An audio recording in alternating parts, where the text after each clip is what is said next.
Social media এটি একটি শক্তিশালী শব্দ। এটি আমাদের জীবনকে পাল্টে দিয়েছে,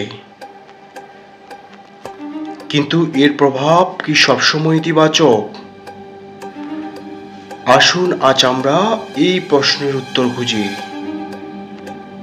সোশ্যাল মিডিয়া মানুষের চিন্তাধারায় ব্যাপক প্রভাব ফেলেছে। এটা আমাদের সম্পর্ক, তথ্য এবং সৃজনশীলতা বদলে দিয়েছে, কিন্তু এই পরিবর্তনের পিছনে কিছু অন্ধকার দিক আছে। প্রথমত, সোশ্যাল মিডিয়া যোগাযোগের নতুন পথ খুলে দিয়েছে।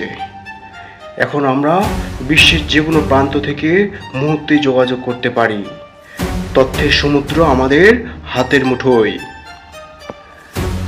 অনলাইন শিক্ষা ও সামাজিক আন্দোলন দ্রুত বেড়ে উঠছে।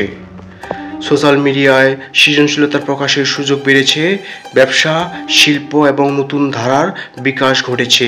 এটি আমাদের জন্য এক অভূতপূর্ব সুযোগ। কিন্তু এর পাশাপাশি সোশ্যাল মিডিয়ায় কিছু বিপজ্জনক দিকও আছে। মিথ্যা খবর, গুজব দ্রুত ছড়িয়ে পড়ে, যা বিভ্রান্তি সৃষ্টি করে এবং সামাজিক সংঘাত তৈরি করে। অনেক সময় আমরা মানসিক চাপ, উদ্বেগ ও একাকিত্ব হয়ে পড়ি, বাস্তব জীবন থেকে বিচ্ছিন্ন হয়ে পড়ি, আর আমরা স্ক্রিনের পিছনে হারিয়ে যাই। আর সবচেয়ে গুরুতর সমস্যা হলো স্বাধীন চিন্তার স্থান সংকীর্ণ হয়ে যায়। ফিল্টার বুথ তৈরি হয়, যেখানে আমরা শুধু নিজেদের মতামতের তথ্য দেখি।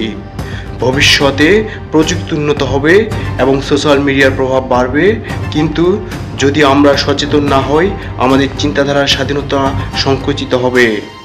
তাহলে আমাদের দায়িত্ব হলো সোশ্যাল মিডিয়ায় সচেতনভাবে ব্যবহার করা, তথ্য যাচাই ও বাস্তব জীবনের স্পর্শ বজায় রাখা, মুক্ত চিন্তা ও মানবিক মূল্যবোধ রক্ষা করা আমাদের ভবিষ্যতের চাবিকাঠি।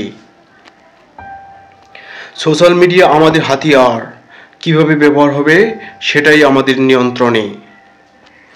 সতর্ক থাকুন, চিন্তামুক্ত রাখুন, মানবিকতা হারান।